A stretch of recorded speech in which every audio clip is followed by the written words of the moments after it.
Hello what's up guys, welcome to spontaneous reaction. तो मैं हूं अमाद लतीफ़। तो बहुत से लोग पूछ रहे थे भाई आपके साथ वाला बंदा कहाँ पे, हसन नासिर। तो बहुत जल्द आ जाएगा। तो मैं आपको बताता चलूँ कि हो सकता है, मतलब आप कह रहे हैं ना कि दोनों को रिएक्शन देने चाहिए। तो हो सकता है अभी काफ़ी जो है ना रिएक्शन हम अकेले ही दें, क्योंकि मैं भी अब आपको पता होगा शायद बलूचिस्तान में मैं मेडिकल स्टूडेंट हूँ, वहाँ पे एमबीबीएस कर रहा हूँ गुलान में ना, कोयटा में। तो मैं भी वहाँ पे अब जाने लगा हूँ, तो मुश्किल हो जाएगा हमारे लिए ना इकट्ठे रिएक्शन दें, लेकिन हम पूरी कोशिश करेंगे जितनी जल्दी हो सके इकट्ठे आकर रिएक्शन दें। ठीक है, बस आपकी सपोर्ट चाहिए। तो गाइस आज की जो वीडियो होने लगी है वो है जी 1971 इंडिया पाकिस्तान वार बाय खान सर। तो पता नहीं इस वीडियो की डिमांड इतनी क्यों थी, मतलब जो वीडियो डालते थे नीचे 1971 वार बाय खान सर, 1971 वार बाय खान सर, यही कमेंट्स होते थे। और कई लोगों ने तो मतलब हमें सुनने में ये भी आया, कह रहे हैं कि भाई पाकिस्तानी के अंदर इतनी हिम्मत नहीं है कोई इस वीडियो को देखे। मैंने कहा है ये क्या सीन। तो बाकी हमारे अंदर इतनी हिम्मत है, अगर इन्होंने अंदर सच बताएं कि बातें की हैं तो सच सुनने की हिम्मत है। ठीक है ना। तो आपको पता होगा आजकल की जो जनरेशन है, यंग जनरेशन, वो चेंज है, उसका माइंड चेंज है। सोशल मीडिया का जो है ना अब ज़माना आ चुका है। ठीक है, जो सच्चाई है, जो हक़ाइक़ हैं, वो मोस्टली लोग मेरे ख्याल आजकल तस्लीम करना, उन्होंने एक्सेप्ट करना उसको शुरू कर दिया। तो बहुत अच्छी बात है। ठीक है ना, दोनों साइड भी ऐसा ही होना चाहिए। जो सच है, जो सच्चाई है, उसको एक्सेप्ट करना चाहिए। तो हम ज़रूर करेंगे, कोई इस तरह की बात नहीं है कि हिम्मत नहीं है। देख लेते हैं इस वीडियो में क्या ज़्यादा से ज़्यादा वही सारी सच्चाई स्टोरी सारी सुनाई होगी ना, कि 1971 की वार क्या हुई, कैसे हुई। तो वो हम पहले एक्सेप्ट कर चुके हैं। एक और वीडियो हमने 1971 वार की बनाई हुई है, तो उसमें बता दिया था कि हाँ हमारे हमने तस्लीम किया है। और जो रीजंस थी वो भी सारी मतलब डिस्कस करने की, दोबारा भी कर लेंगे अभी इस वीडियो को देखने के बाद। लेकिन मेरे ख्याल से वीडियो स्टार्ट करनी चाहिए, क्योंकि मुझे जो है ना तो बहुत इंटरेस्ट हो रहा है इस वीडियो में कि क्या ऐसा सीन है कि जो लोग कह रहे हैं कि आप में हिम्मत है तो इस पर रिएक्शन दें। तो भाई दे देते हैं रिएक्शन, कोई इशू नहीं है इसमें। तो मेरे ख्याल से बगैर अब कोई टाइम ज़ाया किए वीडियो स्टार्ट करते हैं, हमेशा की तरह काउंटिंग के साथ। 3, 2, 1 स्टार्ट। जय हिंद। सबसे पहले एक वार्निंग भैया, पाकिस्तान के लोग इस वीडियो को न देखें तो ही अच्छा है, क्योंकि इस वीडियो में हम बताएंगे कि कैसे हमारे भारत के वीर सिपाहियों ने 2 सैनिकों ने मिलकर पाकिस्तान के 93,000 फौजियों को घुटने टेका दिया था और दुनिया का सबसे बड़ा हार हुआ था। और भारत के 2 सैनिक मारे गए थे लोंगेवाला में। हम इस वीडियो में बताएंगे कैसे पीएनएस गाजी को डुबा दिया गया। ये भी बताएंगे कि चाइना पाकिस्तान का इतना बड़ा दोस्त बनता है, लेकिन 1971 में क्यों नहीं बचा पाया, ना चाइना बचा पाया और ना ही अमेरिका बचा पाया। इस वीडियो में हम A to Z बातें करेंगे। अगर आप इस वीडियो को कंप्लीट देख लेते हैं तो कोई भी पाकिस्तानी की हैसियत नहीं होगी कि आपसे आंखें मिला सके, इसलिए इस वीडियो को देखते रहिएगा। यदि आप राष्ट्रवादी, अगर आप भारतीय हैं तो ही इस वीडियो को देखें। पाकिस्तानी और बाहर के चाइनीज वगैरह लोग इस वीडियो को न देखें, ये उनके लिए एक तरह का वार्निंग है, क्योंकि इसमें हम भारतीय सेना के हर उस वीर गाथा को बताएंगे जो एक हर भारतीय सुनना चाहता है। A to Z उस बातों को बताएंगे। पाकिस्तानी इस वीडियो को क्यों ना देखें, तो भैया आप देख लीजिए यहाँ क्यों ना देखें, क्योंकि हम आज चर्चा करने वाले हैं इसकी। और इसका नक्शा किससे मैच करता है आप देख रहे हैं। If you don't believe then go on Google. भाई किससे मैच करता है तो आप तो समझ में आ गया भाई, बुरा नहीं मानिएगा आप लोग। हम ये क्यों कह रहे हैं, क्योंकि हमने एक वीडियो बनाया था कैलाश मानसरोवर के ऊपर लेपुलेख विवाद जो चाइना के साथ हो रहा है। इस वीडियो को फेसबुक पर 55 लाख से ज़्यादा लोगों ने देखा। अलग अलग लोगों ने अपने फेसबुक हैंडल से इसको शेयर किया और नेपाल के लोगों को पता चला कि हाँ भैया इंडिया नेपाल का रियल पोजीशन क्या है। तो हम आपसे भी यही चाहेंगे कि जिस तरह से आप लोगों ने इस वीडियो को वायरल किया था, 5 मिलियन से ज़्यादा फेसबुक पर फैला दिया था इस चीज़ को, उसी तरह आप लोग पाकिस्तान का जो वीडियो बनाने जा रहे हैं, इस वीडियो को भी पूरे तरह इतना वायरल करिए कि पूरे पाकिस्तान के लोगों को पता चले कि भैया उनकी औकात क्या चीज़ है। ध्यान से समझिए, जब भारत पाकिस्तान का विभाजन हुआ तो उसी समय पाकिस्तान 2 भाग में था। एक इधर वाला जो एरिया है इसे हम लोग कहते थे पश्चिमी पाकिस्तान, जो मेन पाकिस्तान का एरिया है। और ये जो आज आप बांग्लादेश देख रहे हैं, ये बांग्लादेश नहीं था, बल्कि ये उस वक्त पूर्वी पाकिस्तान था। पूर्वी पाकिस्तान के लोग बंगाली भाषा को बोलते थे। पाकिस्तान के लोग इन लोगों को बड़ा भद्दे मजाक करके बोलते थे, कहते तुम लोग गधे हो, कुछ नहीं जानते हो, किसी काम लायक नहीं हो, यूजलेस हो लोग, तुम लोग छोटे हो, काले हो, मतलब उल्टा सीधा मजाक कर रहे थे। पश्चिमी पाकिस्तान के लोग इधर के लोगों को पसंद नहीं करते थे। हो गया नहले पे दाला 1970 में। 1970 में इस पूर्वी पाकिस्तान के शेख मुजीबुर रहमान चुनाव जीत गए और वो यहाँ के प्रधानमंत्री के पद के चुनाव जीत गए। अब यहाँ की आर्मी ने क्या किया, उनको शपथ ही नहीं दिला रहे थे। इसलिए 70 के चुनाव जीतने के बाद शेख मुजीबुर रहमान जब देखे कि ऐसा है तो उन्होंने अपना भाषण दिया 7 मार्च को और कहा कि अब हम इस पूर्वी पाकिस्तान को एक अलग देश बनाएंगे जिसका नाम रहेगा बांग्लादेश। इस भाषण के वजह से आर्मी ने, पाकिस्तान की आर्मी ने 25 मार्च 1971 को गिरफ्तार करके अब पश्चिमी पाकिस्तान में अरेस्ट करके बंदी बनाकर रख दिया और यहाँ पर जुल्म करना चालू कर दिया। कहाँ पर भाई? तो पूर्वी बंगाल में, पूर्वी पाकिस्तान में, पूर्वी बंगाल में नहीं, पूर्वी पाकिस्तान में इन्होंने जुल्म करना चालू कर दिया। शेख मुजीबुर रहमान के गिरफ्तारी के विरोध में यहाँ मुक्ति वाहिनी नाम कर एक विद्रोही गुट तैयार हो गया था, लेकिन पाकिस्तान के, पश्चिमी पाकिस्तान के लोगों ने इस पूर्वी पाकिस्तान पे इतना भयानक जुल्म किया कि इस पूर्वी पाकिस्तान में, इस पश्चिमी पाकिस्तान के लोगों ने यहाँ पर 30 लाख लोगों को कटवा दिया। 30 लाख लोगों को कटवा दिया। 4 लाख महिलाओं का बलात्कार कर दिया। अपने देश के 4 लाख औरतों का रेप किया यहाँ पे। इतना भयानक वो दृश्य है कि अगर हम उसको YouTube पे दिखा देंगे ना तो YouTube हमारे ऊपर क्लेम करेगा, भैया आप ये सब इतने भयानक दृश्य नहीं दिखा सकते। आप अंदाजा लगाइए इनकी क्रूरता का। ये अपने देश पर इतना भयानक जुल्म कर रहे हैं। इतना भयानक जुल्म किया इन लोगों ने कि शेख मुजीबुर रहमान की गिरफ्तारी के बाद इस जुल्म का नतीजा ये हुआ कि अप्रैल 1971 तक भारत में यहाँ से लोग भाग के आ गए कि भैया हम जिंदा रहेंगे तब तो, और यहाँ 10 लाख लोग भारत में आ गए शरण लेने कि भैया हमको बचाइए। तो इंदिरा गांधी जानती थी कि जब तक यहाँ शांति नहीं होगा तब तक ये लोग वापस नहीं जा सकते थे, और शांति का एक ही था कि यहाँ पे घुस के इनको मारा जाए ताकि ये पश्चिमी पाकिस्तान वाले लोग यहाँ पर सुधर सके। तो इंदिरा गांधी ने इसके लिए बात की जनरल फील्ड मार्शल मानेकशॉ से। उन्होंने सेना प्रमुख मानेकशॉ से कहा, सैम मानेकशॉ से, कि आप अभी युद्ध कीजिए, हम आदेश देते हैं आप अभी युद्ध कीजिए बांग्लादेश पे, हम अपने पड़ोसियों को इस तरह मरते नहीं छोड़ेंगे, आप इस पे हमला कीजिए। उस समय ये पूर्वी पाकिस्तान था। मानेकशॉ ने कहा कि ना, हम हमला नहीं करेंगे। कही अरे क्यों? कहा कि आप महीना देख रही हैं, अप्रैल का महीना है। अप्रैल के महीने का मतलब बरसात का दिन सर पे है, और बरसात के समय पूरब का हाल क्या होता है, एकदम भयानक बाढ़ आ जाती है। और उन्होंने एग्जाम्पल भी दिया कि सिकंदर की फौज भी हाथी लेके आई थी और कीचड़ में फंस गई थी कि अगर यहाँ हम लड़ जाते हैं तो यहाँ बरसात रहेगा, हम यहाँ उलझ जाएंगे, ये एरिया सूखा रहेगा, चाइना का ऊपर से एरिया सूखा रहेगा, ये हमला कर देंगे, हमको 3 ओर से लड़ाई लड़ना पड़ेगा। मानेकशॉ ने इंदिरा गांधी से कहा कि आप 2-3 काम कर लीजिए। कब तक के लिए? कि नवंबर तक हम लोग युद्ध नहीं करेंगे, लेकिन अप्रैल से नवंबर के बीच में हम अपने सैनिकों को इस एरिया में लड़ने के लिए ट्रेनिंग दे सकते हैं। मुक्ति वाहिनी, उसको हम ट्रेनिंग दे सकते हैं। और इसी में 1971 में हमारी जो थी भारत और रूस की एक समझौता पर हस्ताक्षर हो गया। अब हम लोगों ने पाकिस्तान को एक बारूद के ढेर पर बैठा दिया था। इंतजार था तो इस बात का कि उस बारूद में एक चिंगारी की और पाकिस्तान तबाह हो जाता। इत्तेफाक देखिए, उस बारूद के ढेर पर खुद चिंगारी जलाई पाकिस्तान ने। कैसे? तो समझिए कैसे। हम लोग का था कि इधर हम लोग ऑफेंसिव हो जाएंगे, मतलब इधर भयानक हमलावर हो जाएंगे, और इधर हम लोग डिफेंसिव रहेंगे, मतलब इधर कम हमला करेंगे, ताकि हम लोग का मेन मकसद पाकिस्तान से युद्ध नहीं था। हमारा मेन मकसद था हमारे अपने बांग्लादेशी भाइयों पर जो जुल्म हो रहा था, जो उनकी बहनों को रेप हो रहा था, इतना भयानक किया था वहाँ पर पाकिस्तानियों ने कि बाप के सामने बेटी का रेप करते थे, और उसके बाद बाप को मार के कहते थे तू भी रेप कर। इतना मतलब मानवता पूरी खत्म कर दिया गया वहाँ पर। तो भारत ने कहा कि इधर हम डिफेंसिव रहेंगे। पाकिस्तान को ये खबर लग गई कि भारत न इधर कमज़ोर है। अरे भैया, इधर हम कमज़ोर थोड़ी हैं, इधर कम सैनिक रखे हैं और इधर हम भयानक रखे हैं, तो इसका मतलब ये थोड़ी है कि हम कमज़ोर हो जाएंगे। भैया, कहा जाता है ना कि सोनार के घर का कचड़ा भी बनिया के बादाम से महंगा बिकता है। देखिए, हम लोग ठंडी का इंतजार ही कर रहे थे कि पाकिस्तान ने गलती कर दिया। उसने 3 दिसंबर को अचानक हमला कर दिया श्रीनगर पे, पठानकोट पर, चंडीगढ़ पर, यहाँ पर आगरा हवाई अड्डे पर तबातोड़ हमला कर दिया। एयरफोर्स का इतना भयानक हमला पाकिस्तान का भारत पर हुआ कि भारत देखते रह गया। धड़ पाकिस्तान की जहाजें एंट्री मार गई सब भारत में, उसकी एयरफोर्स एंट्री कर दी। इतना भयानक हमला था, इतना भयानक कि भारत का एक भी सैनिक नहीं मरा। समझ रहे ना कितना भयानक हमला था।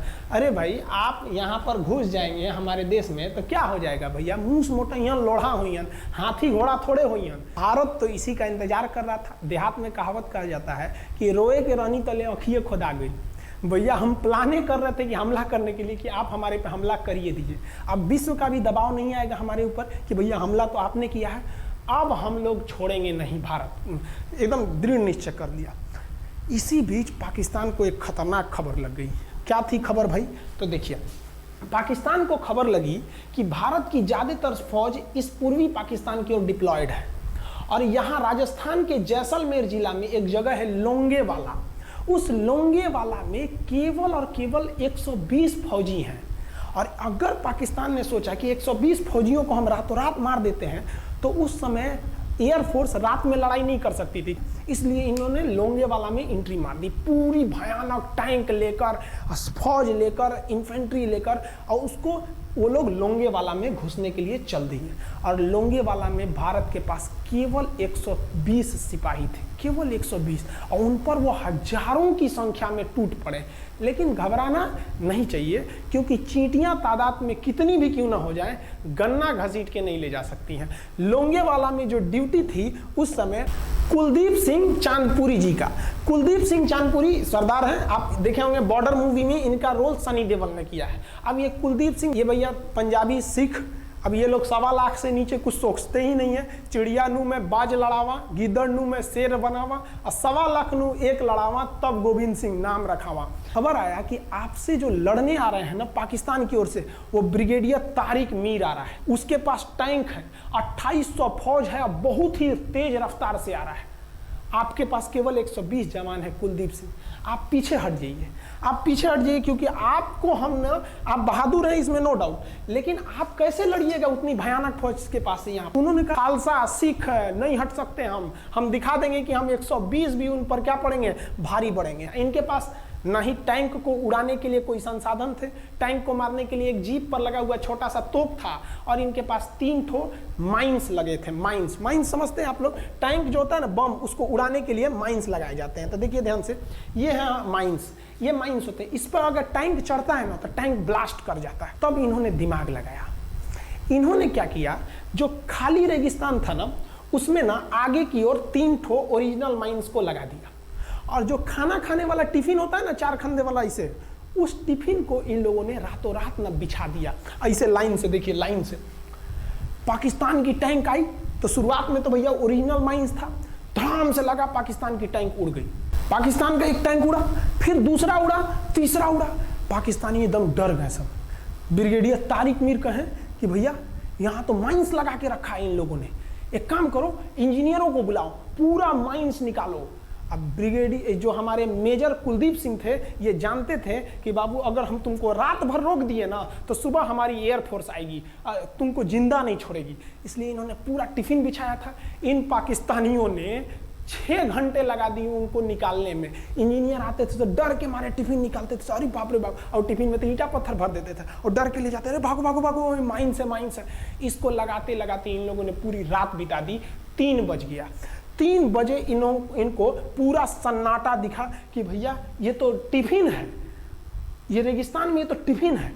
अब उन्होंने कहा कि आदेश दिया कि हमला करो। तो कुलदीप सिंह जो थे चांदपुरी, उन्होंने बालू के बीच में ऐसे गड्ढे बना रखे थे और अपने फौजियों को ना 2 किलोमीटर एरिया में बिछा दिया था, एक उधर एक इधर एक इधर।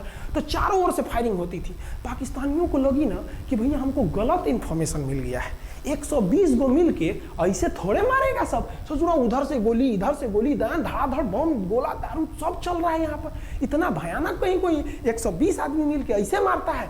नहीं भाई, इतना भयानक सुनसान एरिया में कहाँ से कौन मार रहा है, एकदम तबाही मचा दिया। कुलदीप सिंह चांदपुरी ने क्या तबाही मचाया था आप देखना चाहते हैं तो देखिए उन लोगों ने क्या तबाही मचाया था।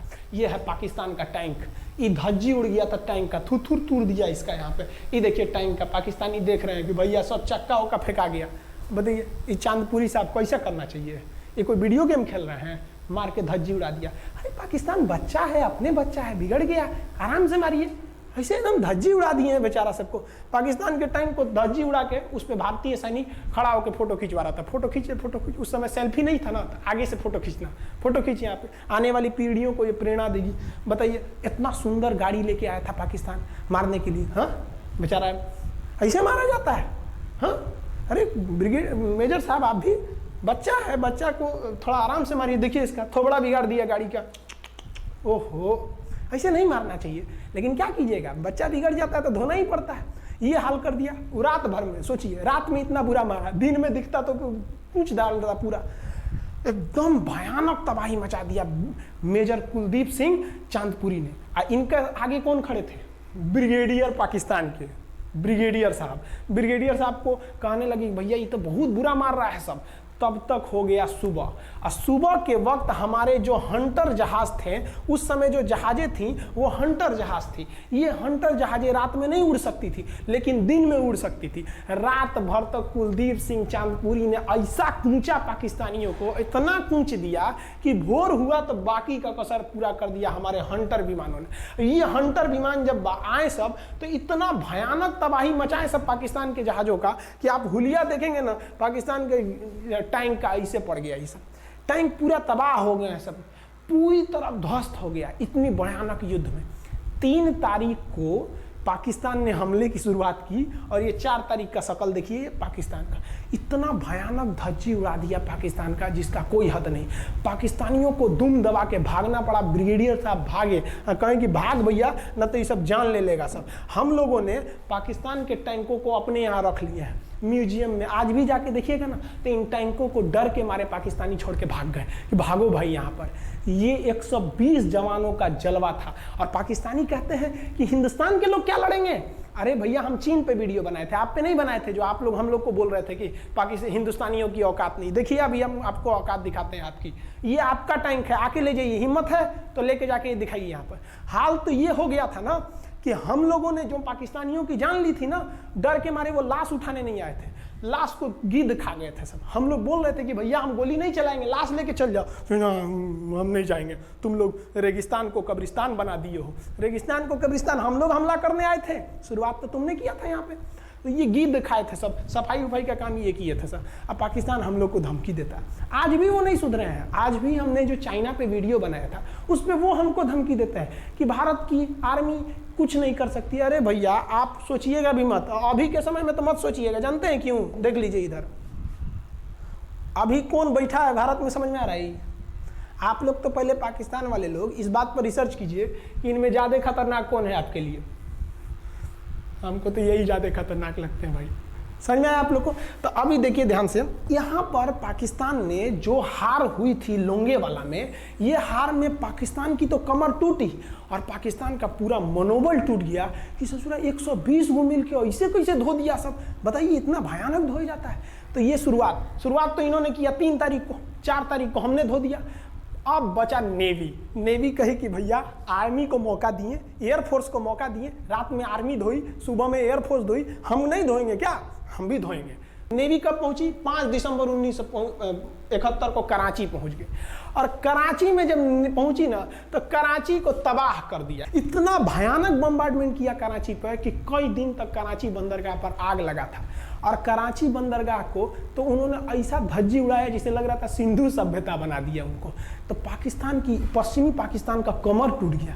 पाकिस्तान वालों ने कहा कि ससुरा सब बोल रहा था कि हम इधर डिफेंसिव है, यानी ज़्यादा हमला नहीं करेंगे, ज़्यादा हमला इधर करेंगे। ससुरा इधर कैसे मार रहा होगा सब, अभी इधर भी बताते हैं कैसे मारा सब। ये कराची पहुंच गया। आप देखेंगे क्या हाल किया था सब कराची पे। कराची में जब मारा गया था ना इन पाकिस्तानियों को, तो ये पाकिस्तानी भाग गए थे सब ग्वादर में। ये ग्वादर भाग गए। अभी इनसे ग्वादर भी जाने वाला है, पूरा राज्य चला जाएगा इनसे, बलूचिस्तान। छुप के गए थे लोग ग्वादर बंदरगाह पे। अगर हम झूठ बोल रहे हो तो आप खुद पता कीजिएगा अपने यहाँ के इतिहास में भाई। हिंदुस्तान ये ग्वादर बंदरगाह पे छुप गए थे सब। आप देखिए कराची का क्या हाल हुआ था उस समय। हमारे एयर नेवी ने क्या हाल किया था। पाकिस्तान का जितना जहाज बस मिल जाए कि भैया ये जहाज किसका है, तो भैया जब पता चले कि भैया ये जहाज पाकिस्तान का, ये हाल हो जा रहा था जहाज का। यहाँ देख लीजिए इनका पूरा ध्वस्त का। भैया ऐसे मारा जाता है? हाँ, अरे भाई बच्चा को बच्चा की तरह मारना चाहिए। इंडिया की नेवी ने भी हद कर दिया। बताइए इस तरह मारा जाता है? हाँ, यहाँ देख लीजिए पूरा का पूरा धज्जी उड़ा दिया इन लोगों को। अरे भाई बच्चा है, बिगड़ गया है तो थोड़ा सा आराम से ना मारिएगा। कि देख रहे हैं इस तरह से मारा पूरा पाकिस्तान के। कराची बंदरगाह उड़ गया। तो पाकिस्तान का तो इधर से तो पूरा का पूरा धज्जी उड़ा दिया। अभी शुरुआत हुई युद्ध के, केवल 2 दिन हुए हैं। आप दिल थाम के रखिए, अभी युद्ध लंबा चलने वाला है। 3 दिसंबर को स्टार्ट किए, 4 दिसंबर को हम लोग लोंगेवाला धो दिए, अब 5 दिसंबर को कराची। अब पाकिस्तान ने ना भारतीयों को तबाह करने के लिए भारत का सबसे खतरनाक जहाज था आईएनएस विक्रांत। आईएनएस विक्रांत को बर्बाद करने के लिए ना इसने यहाँ से भेज दिया आईएनएस पीएनएस गाजी को। गाजी एक पनडुब्बी थी, उसको आदेश दिया गया कि जाके मार के आओ, किसको? विक्रांत को, क्योंकि अगर विक्रांत जहाज डूब जाता तो वाकई उस समय हमको युद्ध जीतने में बहुत दिक्कत आ जाती। तो ये गाजी कैसे डूबा, इसको हम लोग एगो खराब जहाज से मार दिए। तो अब इधर समझते हैं कि जब उधर इतना भयानक धोए तो इधर कितना बुरा धोए होंगे, इसको बारे में हम लोग समझते हैं। भारतीय सेना अब पूरब की ओर क्या क्या काम की, इसको ध्यान से समझिए। ये मुक्ति वाहिनी जो थी बांग्लादेश की, वो अंदर ही पाकिस्तानी फौजियों को मार रही थी गली कुची में दौड़ा दौड़ा के, क्योंकि इन पाकिस्तानी फौजियों ने वहां पर रेप किया, मर्डर किया, और इनका साथ दे रही थी इधर से हमारी इंडियन आर्मी और ऊपर से हमारा एयरफोर्स। ये तबाह कर दिए थे, इनको भागने के लिए भी जगह नहीं था। और इसी में इनका सबसे बड़ा सरदर्द बन गया था इंडियन नेवी, क्योंकि इनको जो मदद थी, देखिए ये पूर्वी पाकिस्तान है, इनको मदद जब भी मिलेगी तो इधर से ही मिलेगा। अब बताइए, यहाँ से तो कोई जाएगा नहीं, बेवकूफ़ भी नहीं होगा जो इधर से मदद करने जाएगा। रास्ते में ही एयरफोर्स मार के गिरा देती थी, ट्रक वगैरह जाएगा नहीं, तो नेवी से ये इन लोग मदद देते थे। भैया यहाँ पे जो इनके फौजी लड़ रहे थे उनको खाना पीना भी खत्म हो गया था। अब इनको बर्बाद कर दिया भारत। आईएनएस विक्रांत, आईएनएस विक्रांत उस समय का बहुत बड़ा जहाज था इस साउथ एशिया के देशों का, और यहाँ से उस इतना बड़ा जहाज था कि उसके ऊपर से लड़ाकू जहाजें उड़ती थी। वो एयरफोर्स यहाँ से भी बम मारता था, मिसाइलें मारता था, ऊपर से लड़ाकू जहाजें और हेलीकॉप्टर छोड़ देता था, जो ताकि मुक्ति वाहिनी को कोई दिक्कत ना आए। मुक्ति वाहिनी मारती थी और आर्मी पूरी तरह से उसने यहाँ से हमारा विक्रांत ने चटगांव बंदरगाह को तबाह कर दिया। अब बांग्लादेश का देखिएगा वर्तमान में, उस समय तो पूर्वी पाकिस्तान था, ये चटगांव उस समय पाकिस्तानी आर्मी नेवी का एक बहुत बड़ा केंद्र था। इधर हम लोग ने उड़ा दिया कराची, इधर उड़ा दिया हम लोग ने चटगांव। अब मुक्ति वाहिनी को कोई खास दिक्कत नहीं आ रहा था। अब पाकिस्तान ने कहा कि हर हाल में इस विक्रांत को बर्बाद करो। देखिए ये विक्रांत है, विक्रांत जहाज जो था, इस पे से इसके ऊपर देखिए आपको लड़ाकू जहाजें दिखेगी। पीएनएस गाजी को क्या आदेश दिया गया था भाई, कि तुमको जाना है और इस विक्रांत को बंगाल की खाड़ी में जाने के बाद इसी में डुबा देना है। अब पाकिस्तान वालों का इतना दिन तो अच्छा था नहीं, भारतीय खुफिया एजेंसी को पता चल गया कि पाकिस्तान की पनडुब्बी वो समुद्र के अंदर अंदर चलती है, उसको साइलेंट किलर कहा जाता है। पाकिस्तान की पनडुब्बी चल दी है पश्चिमी पाकिस्तान से बंगाल की खाड़ी की ओर, ये अरब सागर से बंगाल की खाड़ी की ओर चल दिया। अब विक्रांत को बचाना हर हाल में जरूरी था, इसलिए हम लोग विक्रांत को छुपा दिए, मतलब थोड़ा सेफ्टी दे के रखने लगे। और इस पीएनएस गाजी जो था, पीएनएस गाजी को देखेंगे, पीएनएस का मतलब था पाकिस्तानी नेवल शिप, पीएनएस गाजी, ये मारने आ गया किसको? विक्रांत को। इस पीएनएस गाजी को अगर कोई मार के डुबा सकता था तो वो था आईएनएस राजपूत।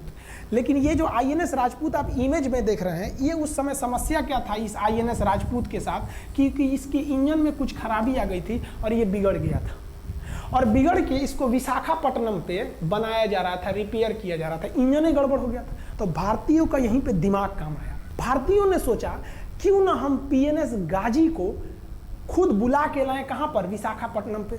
तो लोगों ने कहा कि भैया ये आएगा विशाखापट्टनम में, क्या आईएनएस राजपूत हमको मार दो? तो कहा कि नहीं, देखिए कैसे आएगा। भारतीयों को पता था कि हिंदुस्तान में पाकिस्तानियों के कुछ ना कुछ जासूस होंगे और वो पाकिस्तान को पल पल की खबर दे रहे होंगे। भारतीयों ने क्या किया, आईएनएस विक्रांत के जितने भी अधिकारी थे उनसे कहा कि आप लोग अपने अपने घर फ़ोन कीजिए कि हम विशाखापट्टनम आ रहे हैं, तुम लोग हमको छुट्टी मिला है, विशाखापट्टनम में 10 दिन रुकेंगे, हमारे लिए तुम लोग खाना पीना अच्छा से बनाओ। लड़कों से उन लोगों को खबर खिला दिया। विशाखापट्टनम में जितने मछुआरे थे उनको कहा गया कि आप लोग हट जाइए, बहुत बड़ा जहाज आने वाला है, बहुत बड़ा जहाज विक्रांत आ रहा है, यहाँ पे आप लोग खाली कर दीजिए, आईएनएस विक्रांत आ रहा है। यहाँ पर क्या किया गया, ऑर्डर दिया गया, बहुत सारे फल, सब्जी, अंडा, ब्रेड, कि भैया ये इतने बड़े जहाज के लिए जा रहा है, 6 महीने का खाना चाहिए। ये खबर आग की तरह फैल गई पाकिस्तानियों को। अब पाकिस्तान में खबर लग गई कि भैया आईएनएस विक्रांत यहाँ नहीं है, आईएनएस विक्रांत विशाखापट्टनम पे है। अरे बकलोलवा, विशाखापट्टनम पर पीएनएस गाजी की मौत यमराज इंतजार कर रहा था आईएनएस राजपूत। ये गधा जो था पीएनएस गाजी, ये मुड़ गया किधर की ओर? विशाखापट्टनम की ओर। और विशाखापट्टनम पर चुपचाप शांति से खड़ा हुआ जहाज आईएनएस राजपूत इंतजार कर रहा था, तो पानी के अंदर अंदर आओ। ये अभी बाहर निकला हुआ है, पानी के अंदर रहती है। और आईएनएस राजपूत देखा कि ये आ रहे हैं, वो आईएनएस राजपूत को मारता कि इससे पहले ही आईएनएस राजपूत मार के तबाह कर दिया पीएनएस गाजी को। पीएनएस गाजी पर को डूबने के बाद पाकिस्तान को बहुत बड़ा सदमा लग गया। पाकिस्तान को यह एहसास हो गया कि अब हम कभी नहीं जीत सकते हैं, क्योंकि ये पीएनएस गाजी अमेरिका से खरीदा हुआ एक बहुत ही शक्तिशाली पनडुब्बी थी जिसे कोई डुबा नहीं सकता था, और हम लोगों ने उसको इस जहाज से डुबाया जो जहाज खराब हो चुका था, जिसका इंजन खराब था। भारतीय सेना का मोराल पूरे 7वें आसमान पर था और पाकिस्तानी दिन पर दिन बर्बाद हो रहे थे। अब पाकिस्तानियों को लगा अब क्या करेंगे, तो पाकिस्तानियों ने अमेरिका में फ़ोन किया, भैया आप कुछ कीजिए। तो अमेरिका ने ना यूएनओ में मुद्दा उठा दिया, यूनाइटेड नेशन ऑर्गेनाइजेशन, इसकी जो सिक्योरिटी काउंसिल है, सुरक्षा परिषद, इसमें कह दिया पूर्वी पाकिस्तान पर जुल्म कर रहा है, मार रहा है। तो रसिया उस समय हमारा साथ दिया, कहा कि तू देर जानता है जुल्म कर रहा है, भारत जो कर रहा है सही कर रहा है, हम इस प्रस्ताव के खिलाफ में वीटो करते हैं। वीटो अगर कोई देश, 5 देश को वीटो है, इस पर अलग चर्चा करेंगे, अगर किसी ने वीटो कर दिया तो वो प्रस्ताव रद्द हो जाता है। तो पाकिस्तान की एक और उम्मीद यहाँ पर अपना दम तोड़ दी। अब पाकिस्तान कहा अमेरिका से कि भैया आप ही हमको बचा लीजिए। तो अमेरिका ना पाकिस्तान की ओर से भारत पर हमला करने के लिए अपना सबसे खतरनाक जहाज भेज दिया, 7वां बेड़ा। देखेंगे 7वां बेड़ा को, अगर तो इतना भयानक था 7वां बेड़ा, ये अमेरिका का साथ अकेले चलता ही नहीं था, इतनी पूरी फौज के साथ, नेवी के साथ चलता था। ये किस लिए आया था? विक्रांत को डुबाने के लिए, और इसका साइज विक्रांत से डबल था, इसके आगे विक्रांत नहीं टिक पाता। अब इंदिरा गांधी भी टेंशन में रह गई। ले, तब उस समय इंदिरा गांधी को याद आया कि भैया हमारा एक और तो हम समझौता करके आए हैं, अगर अमेरिका पाकिस्तान का साथ दे सकता है तो रूस से हम भी तो समझौता करके आए हैं। तो भारत ने रूस को कहा कि भैया अमेरिका इतना भयानक 7वां बेड़ा भेज दिया, आप हमारी मदद कीजिए। तो रूस ने कहा टेंशन क्या लेते हो, देखो हम बोलते हैं। रूस ने परमाणु पनडुब्बी भेज दी और रूस ने अपना 40वां बेड़ा भेज दिया। आप देखेंगे ये रूस का 40वां बेड़ा है, ये अपने भारी भरकम जहाजों के पूरे ग्रुप के साथ चल दिया, कहा कि चल भैया देखते हैं तुमको कौन मारेगा भारत को। और अमेरिका को सीधा कह दिया कि भैया विक्रांत पर अगर आपने हमला किया तो ये हमला हम रूस पर हमला मान लेंगे। यहाँ पर खड़ा था भारत का विक्रांत और उसकी सपोर्ट में खड़ा था रूस का 40वां बेड़ा। और रूस ने यमन से अपनी एयरफोर्स को भी कह दिया था कि भैया तुम भारत की देखभाल करना। तो भारत की सुरक्षा के लिए इतने लोग, और अमेरिका अपना 7वां बेड़ा लेके यहाँ मुंह देख रहा था, और ब्रिटेन ने भी अपने ईगल नाम के बेड़ा को भी भेज दिया था। तो ये 2 लोग हमारे खिलाफ आ गए थे लड़ने के लिए कि अब बताइए, हम लोग बांग्लादेश की भलाई सोच रहे थे, और अमेरिका का 7वां बेड़ा और रूस का ब्रिटेन का ईगल हम लोग के खिलाफ था, और हमारा अपना विक्रांत और रूस की एयरफोर्स और उसकी 40वां बेड़ा हमारे साथ थी। ये पूरी तरह से बाउंड्री बना दिया था 40वां बेड़ा। 40वां बेड़ा का कहना था कि भैया हमारे जहाज पर ऑटोमेटिक मिसाइल लगी है, तुम अगर इधर आओगे तो हम मार देंगे तुमको ऐसे ही। रूस ने अपनी सारी पनडुब्बियों को ऊपर उठा दिया, समुद्र के ऊपर, ताकि सैटेलाइट से और दूसरी निगरानी से देखा जा सके, और यही हुआ भी। वो लोग रूस के इतने खतरनाक जहाज़ों के ग्रुप को देखकर घबरा गए, इतना घबरा गए कि ब्रिटेन ने कहा था we are too late. Britain का ईगल बेड़ा अमेरिका के 7वां बेड़ा से कह रहा है गिरे उधर मत जो, बहुत देर हो गया है, वो पहले पहुंच गया है रूस, अब मारेगा वहीं तबाह हो जाओगे यहाँ पे। तो 7वां बेड़ा ने धमकी दिया कि हमारे जहाज में परमाणु बम लदे हुए हैं। तो 40वां बेड़ा ने रिप्लाई किया था कि हम भी जब चले थे ना तो परमाणु बम लादे के चले थे, और गिनती जब कर रहे थे तो हम भी गिनती किए थे, 250 हमारे पास भी परमाणु बम था, लेकिन इतना ज़्यादा था कि सोचे कि कौन गिनेगा, बाद में गिनेंगे, आ जाओ देखते हैं किसके पास कितना है। तो रूस ने हमसे सच्ची दोस्ती निभाई थी, और इधर शेख मुजीबुर रहमान की जो मुक्ति वाहिनी थी वो अपना काम कर रही थी। अब भारत आर पार की लड़ाई में था, पाकिस्तान हर मोर्चे पर हारते जा रहा था। भारत सरकार ने पाकिस्तान पर मनोवैज्ञानिक दबाव बनाने के लिए निर्मलजीत सिंह अरोड़ा ने एक प्लान बनाया। उन्होंने एयरफोर्स को पूर्वी पाकिस्तान यानी जो अभी बांग्लादेश है, तो ढाका के ऊपर एयर ड्रॉप करा दिया, हवाई जहाज से सैनिकों को उतार दिया, और उन सैनिकों के भेष में उसमें सैनिक कम थे, और उसमें केवल पुतलों को नीचे उतारा गया था। ये केवल इंडियन आर्मी जान रही थी कि पुतला नीचे उतरा है सर, लेकिन मीडिया ने तो इसको खबर को आग की तरह फैला दिया। और इसमें हम धन्यवाद देना चाहेंगे हाथ जोड़कर BBC न्यूज का। और BBC ने ये छाप दिया कि इंडियन एयरफोर्स ने ढाका पर 5000 एयर ड्रॉप करा दिया फौजियों को। अब ये गली गली खोज खोज के पाकिस्तानी फौजियों को मारेंगे कि तुम क्यों मार रहे हो हमारे बांग्लादेशी भाइयों को। और बांग्लादेश की मुक्ति वाहिनी वैसे ही उनके पीछे पड़ी हुई थी पाकिस्तानियों के। अब पाकिस्तानियों का पूरा मनोबल टूट गया, पाकिस्तानी गली गली छुप गए सब। सोचिए ये पुतला से डर जा रहे थे सब, रियलिटी में ये फौजी नहीं थे, ये पुतला गिराया गया था एयर ड्रॉप करके। अब वो लोग डर के मारे भाग गए यहाँ पर। अब एयरफोर्स ने देखा कि उसकी ये छोटे से वैज्ञानिक दबाव का इतना खतरनाक असर पड़ा है। एयरफोर्स ने कहा कि अब एक काम करते हैं, अब आर पार को अब ठोक डालते हैं पाकिस्तान को, अब जो होगा सो देखा जाएगा। एयरफोर्स ने बांग्लादेश के जो गवर्नर थे उनके घर पे हमला कर दिया। अब वो घर में नहीं थे, वो तो बच गए। बचने के बाद डर क्या होता है, देखिए डर किसको कहा जाता है। जो उनके गवर्नर हाउस थे AH मलिक, इन्होंने त्याग पत्र दे दिया, भैया जिंदगी रहेगी तो बहुत नौकरी करेंगे, डर के मारे त्याग पत्र दे दिया। सोचिए गवर्नर, क्योंकि पाकिस्तान का एक राज्य ही तो था पूर्वी पाकिस्तान, जैसे हमारा एक राज्य है उत्तर प्रदेश, बिहार, महाराष्ट्र, वहां पे भी गवर्नर होते हैं ना, संवैधानिक हिसाब से गवर्नर मालिक होता है उस जगह का। त्याग पत्र दे दिए। सोचिए ये डर था उनके अंदर। निर्मलजीत सिंह अरोड़ा जो लेफ्टिनेंट जनरल थे, जनरल तो हमारे मानिक शाह थे, लेफ्टिनेंट जनरल थे जिन्हें बांग्लादेश जीतने की जिम्मेदारी दी गई थी, मतलब उसे सुरक्षा करने की जिम्मेदारी दी गई थी। वो पाकिस्तान के लेफ्टिनेंट जनरल नियाजी से बात किए और उन्हें कहे कि हम आपको आधा घंटा का टाइम देते हैं और आप इस आधा घंटा में विचार कीजिए आप सरेंडर करते हैं कि नहीं। अगर आप सरेंडर कर देंगे तो हम आपको गारंटी देते हैं कि आपके सैनिकों को जिंदा रखा जाएगा, और अगर आप हमारी बात को नहीं मानेंगे, देखिए गवर्नर साहब के घर है, कोई ठीक नहीं है, आपके घर पे भी यही हो जाएगा। क्योंकि अगर आप हमारे सामने सरेंडर नहीं करिएगा तो याद रखिए हम अपने हमले को 10 गुना और तेज कर देंगे। और हार तो आप चारों ओर से गए हैं। भारत चाहता था कि जल्दी से जल्दी इस युद्ध को खत्म किया जाए, क्योंकि अब ये अंतर्राष्ट्रीय मैटर हो चुका था। अब अमेरिका अपना नाक पे ले लिया था कि भैया हमारा जहाज मार के गिरा दिया। अब PNS गाजी उसी की पनडुब्बी थी, वो तो पाकिस्तान को दिया। 7वां बेड़ा को नहीं घुसने दिया, तो अमेरिका की किरकिरी हो रही थी। ब्रिटेन के ईगल को घुसने नहीं दिया, उसकी किरकिरी हो रही थी। अब भारत को उस समय लोग कहते कि ये गरीब देश है, अभी आज़ाद हुआ है। 1971 में हमारी यही हाल थी और सारे लोग कह रहे थे ससुराल हम उसको गरीब समझ रहे थे, रुआ के रख दिया अमेरिका को, हर जगह धो दिया पाकिस्तान को। अब बेचारे नियाजी क्या कर सके। नियाजी को आधे घंटे का टाइम दिया गया। 16 दिसंबर 1971, याद रखिएगा दिन, 16 दिसंबर 1971। ये हमारे इतिहास का 13 दिन के युद्ध में हमने पाकिस्तान को धूल चटा दिया था, क्योंकि 3 दिसंबर को पाकिस्तान ने युद्ध स्टार्ट किया था और 16 दिसंबर को हम लोगों ने जनरल नियाजी से आत्मसमर्पण करवा लिया। और आत्मसमर्पण आप देखना चाहेंगे जनरल नियाजी का। जनरल नियाजी इन्होंने हमारे लेफ्टिनेंट जनरल निर्मलजीत सिंह अरोड़ा के सामने आत्मसमर्पण साइन किया, और साइन करने के बाद बांग्लादेश के ढाका रेस कोर्स में इन्होंने साइन किया और इनकी आंखों में आंसू था। एक देश के सेनापति के लिए इससे शर्म की बात क्या है, जो गिनीज बुक में नाम रिकॉर्ड करा दिया। गिनीज बुक में कैसे, देखिए पाकिस्तान के लोग हम चाइना के वीडियो बनाए थे, उस पर कमेंट कर रहे थे कि इंडियन आर्मी कुछ नहीं कर सकती। देखो बांग्लादेश तुम्हारी बहादुरी का जीता जागता उदाहरण है।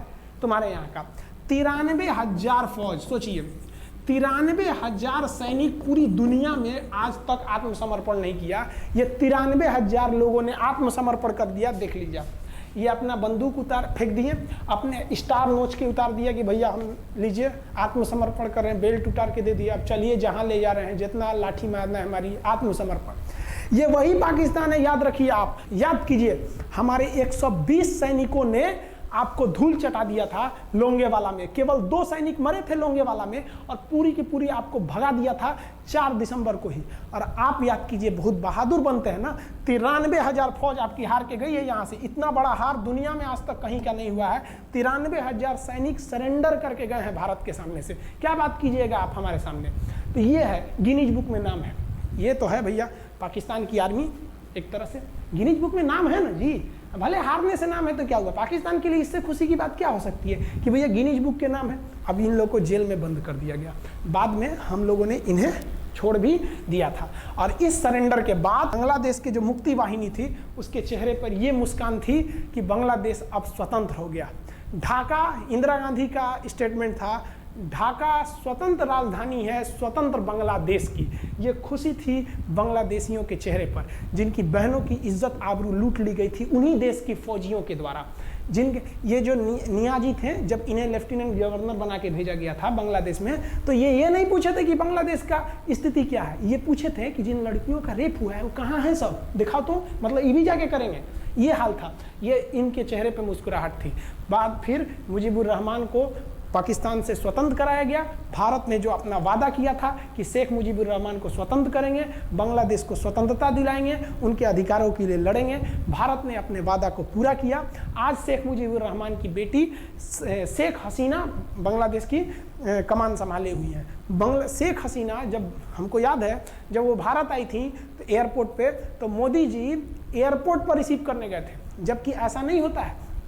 शायद ही बांग्लादेश की प्रधानमंत्री को पूरी दुनिया में कोई बड़े देश का राष्ट्रपति रिसीव करने जाए, प्रधानमंत्री रिसीव करने जाए। तो भारत अपने पड़ोसियों का इतना ख्याल रखता है, चाहे वो नेपाल हो, भूटान हो, सबके साथ। अभी हाल फिलहाल में नेपाल के लोग थोड़ा गुस्सा हैं लिम्पियाधुरा काला पानी को लेके, लेकिन ऐसा नहीं है कि हमारा नेपाल के साथ कोई खराब रिश्ता है। हमारा नेपाल के साथ रोटी और बेटी का रिश्ता है। बांग्लादेशियों के साथ हमारा बहुत ही अच्छा संबंध रहा है। आज हमारे बांग्लादेश के साथ बहुत ही मधुर संबंध है। और बांग्लादेश को जो पाकिस्तान के लोग कहते थे ये किसी काम लायक नहीं है, ये वाले भाई लोग पाकिस्तान से आगे निकल गए। आज इनका मलमल का कपड़ा, जूट और पाम ऑयल पूरी दुनिया में फेमस है। जहाज़ों की मरम्मत में, मतलब जहाज के रिपेयरिंग में बहुत आगे निकले हैं बांग्लादेश के लोग। आई होप आप समझ गए होंगे। इस युद्ध के बाद अगर भारत चाहता तो भारत पाकिस्तान के पश्चिमी भाग को भी कब्जा कर लेता, क्योंकि यहाँ तो हम लोग हराए ही थे। उनके 93,000 फौज तो हम लोग जिंदा पकड़ लिए थे। हम उन्हीं को कह देते बंदूक लगा के कि कश्मीर खाली करो, हमारा यहाँ से वापस जाओ। लेकिन बावजूद हमने इंसानियत दिखाई थी पाकिस्तान के ऊपर। इसका बदला ये पाकिस्तान ने हमें क्या दिया पता है? 26/11 हम संसद भवन पर अटैक, तो कभी अमृतसर में अटैक, कभी मुंबई में बम ब्लास्ट, कभी 26/11 का हमला, ये सब हुआ। हम चाहते तो उस वक्त भी जीत सकते थे। ये पाकिस्तान वाले आप जो कहते हैं कि हम बहुत बहादुर हैं, भारतीय सेना हमारा क्या कर सकती है, तो भारतीय सेना की रहमो करम पर आप लोग जिंदा थे, वरना 1972 में ये जो सेना थी ना, 71 में, आप लोग को कहीं का नहीं छोड़ती। आप हिंदुस्तान के व्यूवर्स आप लोगों से भी कहते हैं कि एक लाइक तो बनता है इस सैनिकों के लिए, हमारे लिए नहीं, हमारे इस चैनल के लिए। कभी नहीं कहेंगे कि तो गाइस वीडियो हो गई है एंड, ठीक है। तो देख लें कि हमने तो हिम्मत अपनी दिखा दी है जी। लोग कहते हैं अपनी हिम्मत नहीं है रिएक्शन इस वीडियो पे देने की, तो देख ली है वीडियो सारी। तो मेरे हिसाब से इन्होंने मतलब बहुत सारी इसमें नई चीज़ें, कुछ इन्फॉर्मेशंस थी जंग की डिटेल, वो हमें पहले नहीं पता थी, पता लगी। लेकिन मुझे जो है ना, मतलब अगर कोई ऑब्जेक्शन है तो इनके बताने के अंदाज से है कि अगर ये एज अ कॉमन स्टोरी आपको सुनाते ना पूरे इंडिया को, पाकिस्तान वालों को, पूरी दुनिया को एक किस्म की ये स्टोरी सुनाते कि 1971 वार में ये हुआ और ये नहीं हुआ, ठीक है। तो लेकिन इन्होंने स्टोरी पूरी टारगेट करके बनाई, पाकिस्तानी हो, पाकिस्तानी हो, पाकिस्तानी हो। होंगे यार, हम यही कहता हूँ, हर कंट्री में कुछ ना कुछ लोग होते हैं। मुझे लगता है उनकी वीडियो पे किसी ने नीचे आके कुछ कमेंट्स बैड किए होंगे जो कह रहे हैं 1962 हुआ इंडिया चाइना वार वाली, तो उस पर भी आप हमें बताएं, हम रिएक्शन ज़रूर देंगे अगर उसमें कुछ ऐसा है, कोई मतलब उसमें कोई इन्फॉर्मेशन ज़्यादा अच्छी है मिलने वाली, क्या सीन है। तो उस पर मतलब इन्होंने शायद रिएक्शन दिया है, इस पर वीडियो बनाई है, तो सारा इन्होंने जो है ना फोकस अपना पाकिस्तानी अवाम, पाकिस्तानी अवाम, पाकिस्तानी अवाम, मतलब नीचा दिखाने पे इन्होंने ज़्यादा फोकस किया। स्टोरी भी सुनाई है, मतलब ऐसा ये स्टोरी सुनाते हैं तो ज़्यादा मज़ा आता कि अच्छा ये बातें भी हुई हैं, ओके ये हमें पता नहीं था, ये भी पता लगी है बात। तो लेकिन इन्होंने डायरेक्ट टारगेट करके ना कि ऐसा ऐसा। और दूसरी बात जो मतलब इन्होंने स्टार्टिंग में जो मैप का कंपैरिजन किया, मतलब वो एक मतलब बहुत ही गलत हरकत मुझे लगी। जो पाकिस्तानी मैप को इन्होंने किसके साथ कंपैरिजन किया आपको पता ही है, ठीक है। क्योंकि आप लोग भी हमें कमेंट्स में कहते हैं, इंडियन व्यूअर्स को मैं मतलब ये कहना चाह रहा हूँ, इंडियंस को सबको, कि आप भी हमेशा यही कहते हैं कि भाई हमारा मसला पाकिस्तानी लोगों के, आम लोगों के साथ नहीं है, ठीक है। हमारा मसला जो है पाकिस्तान आर्मी के साथ है या उनकी जो है ना पॉलिसी के साथ है, पाकिस्तान गवर्नमेंट के साथ है, आप लोग यही कहते हैं। तो मतलब इस चीज़ को अप्लाई करना चाहिए था इस वीडियो में भी, ना कि डायरेक्ट टारगेट करना चाहिए था पाकिस्तानी पब्लिक, पाकिस्तानी पब्लिक, पाकिस्तानी अवाम, ये लो ये है तुम्हारी औकात फलाएँ।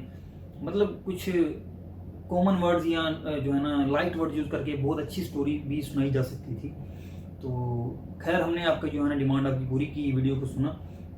ये बात हम पहले भी कर चुके हैं कि हाँ हम मानते हैं, हम तस्लीम करते हैं कि 1971 में क्या हुआ था, 93,000 जो है ना सोल्जर्स ने सरेंडर किया था। तो इस बात पे मेरा नहीं ख्याल कि कोई भी पाकिस्तानी ये कहेगा कि भाई हमने बहुत हिम्मत का काम किया था, बहुत दिलेरी का काम किया था। कुछ लोग होते हैं, उन्होंने नीचे कमेंट्स में मतलब कोई तीली लगा दी होगी खान साहब को, तो उन्होंने मेरे ख्याल से दिल पे ले लिया, जो इस तरह की मतलब वीडियो इस टाइप की बना दी उन्होंने। लेकिन काफ़ी इन्फॉर्मेटिव बहुत ज़्यादा चीज़ें मतलब पता लगी अंदर, लेकिन पॉजिटिव वे में होती तो ज़्यादा मज़ा आता। बाकी जो हमने लास्ट वीडियो में भी आपको कहा था, हाँ हम मानते हैं गलतियाँ हुई वहाँ पे, हमारे मतलब जो आर्मी ऑफिशियल्स थे या गवर्नमेंट ऑफिशियल्स थे, सारी गलतियाँ हुई। मुजीब रहमान को वज़ीर-ए-आज़म नहीं बनाया गया और जो लोगों के साथ जुल्म ज़्यादतियाँ हुई, तो जिसकी वजह से जो है बांग्लादेश अलग हुआ। ना होती तो आज बांग्लादेश जो है ना हमारे साथ होता। हो सकता है कि जैसे बांग्लादेश हमसे कहीं आगे निकल गया जीडीपी में, उन्होंने बताया रिपेयरिंग में जो एरोप्लेन्स हैं उनकी रिपेयरिंग में, मुझे ये पता लगी है कि वाकई वो मतलब इसमें भी आगे निकल गई। तो मतलब बहुत चीज़ें बांग्लादेश पे भी हमने रिएक्शन दिए हैं। वहाँ की वाल्टन कंपनी बहुत फेमस है, इंटरनेशनल ब्रांड है, लेकिन पाकिस्तान में उसके मुकाबले की मेरे ख्याल में कोई कंपनी नहीं है। तो हो सकता है अगर आज वही पाकिस्तान अलग मतलब इकट्ठे होते तो आज पाकिस्तान, दोनों पाकिस्तान की जो है ना कंडीशन काफ़ी चेंज होती, बहुत आगे होते। अगर मतलब वो हालात पैदा ना हुए होते जिसकी वजह से लोग वहाँ के मजबूर होते और वहाँ की गवर्नमेंट मजबूर होती, वहाँ के लोग जो है ना हमसे बगावत कर जाते पाकिस्तान से, तो मतलब सब कुछ अगर सुकून से चल रहा होता पीसफुली, तो शायद आज पाकिस्तान मतलब काफ़ी ऊपर होता। तो बस हुई जो खताएँ हुई उनसे जो है गलतियों से सीखना चाहिए, ठीक है। तो बाय द वे बस यही क्या कि जो है ना अभी मतलब वीडियो एंड करूँगा कि काफ़ी इन्फॉर्मेशन मिली, लेकिन फिर वही बात करूँगा ऐसी ना पॉजिटिव वे अगर ये बताते बातें तो बहुत मज़ा आता। मतलब टारगेट स्पेशल ना करके बताते, स्टोरी सुनाते, बहुत मज़े की स्टोरी थी, मतलब बननी थी। तो बाय द वे फिर भी जो है ना हमने रिएक्शन दिया, आपकी डिमांड पूरी की, तो इसके साथ वीडियो एंड करते हैं। उम्मीद है आप लोगों को वीडियो पसंद आई होगी, मतलब मेरी बातें पसंद आई होंगी। जो मतलब अगर जो है ना आपको कोई ऑब्जेक्शन आप नीचे कमेंट सेक्शन में ज़रूर बता सकते हैं। तो और वीडियोस बहुत सारी होती हैं ऐसी इन्फॉर्मेटिव, आपने अगर जो है ना रिएक्शन दिलवाना तो हमें ज़रूर बताएं, हम ज़रूर रिएक्शन देंगे। न्यूट्रल लोग हमें कोई ज़रूरत नहीं है किसी को सपोर्ट करने की, इंडिया जय हिंद, इंडिया बहुत आगे या हम कहीं पाकिस्तान बहुत आगे, नहीं। न्यूट्रल लोग जो फैक्ट की बात है उस पर जो है ना अप्रिशिएट करना चाहिए, जिस कंट्री का भी बनता है उससे। तो इसी के साथ मेरी इजाज़त, अपना रखें बहुत ख्याल, टेक केयर, अल्लाह हाफिज़।